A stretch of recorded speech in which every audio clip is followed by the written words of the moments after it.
Madame Joëlle Morel. Merci, monsieur le maire.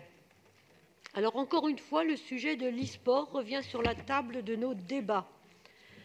Rappelons-nous que déjà, en mars 2018, nous avions voté une subvention de 800 000 € à Paris & Co pour l'aménagement de l'e-Vol 256, plateforme d'innovation dédiée à l'e-sport. Subvention massive qui pourtant n'apparaît pas dans les annexes financières de la présente délibération, cela dit au passage.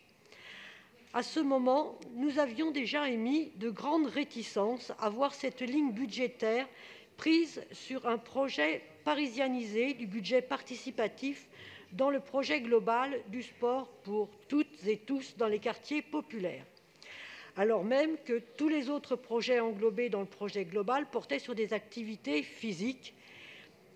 Nous nous interrogions également sur la plus-value sociale de cet aménagement très coûteux pour la ville, de son ouverture sur le public. Nous questionnions son ouverture au public associatif. Nous doutions de la réussite de faire de ce centre e-sport une infrastructure avant tout tournée vers la pratique amateur et débutante. Encore une fois, nous écologistes, nous ne dénonçons pas le développement la volonté de l'exécutif de développer la pratique de l'e-sport. Cette pratique se développe, mais si nous faisons le choix, alors nous devons être très vigilants sur la mixité sociale et générationnelle. Et nous n'avons toujours pas de réalisation concrète, 1 an après l'ouverture de la structure sur ce sujet. À la lecture de l'exposé des motifs, on se dit bien, on encourage probablement l'accès aux associations à cette structure. Mais en réalité, la structure a pour objet l'accompagnement d'une vingtaine de start-up intégrées dans un espace dédié. Et la ville de Paris apporte son soutien financier en lui accordant une aide de 50 000 €.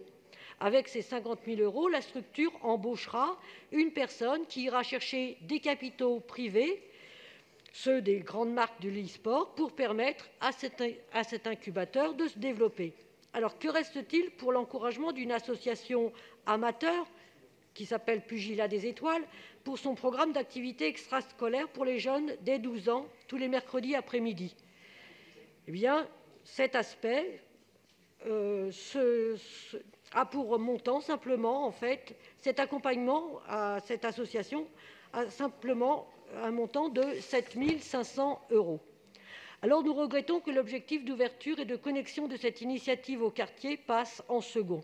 Nous maintenons qu'en matière d'e-sport, il est préférable de travailler bien davantage avec l'existant, les centres Paris Anime par exemple, que les jeunes fréquentent déjà pour leur permettre de jouer s'ils le souhaitent, d'autant plus quand on le voit, l'e-Vol 256 reste avant tout un lieu dédié à l'économie galopante de l'e-sport.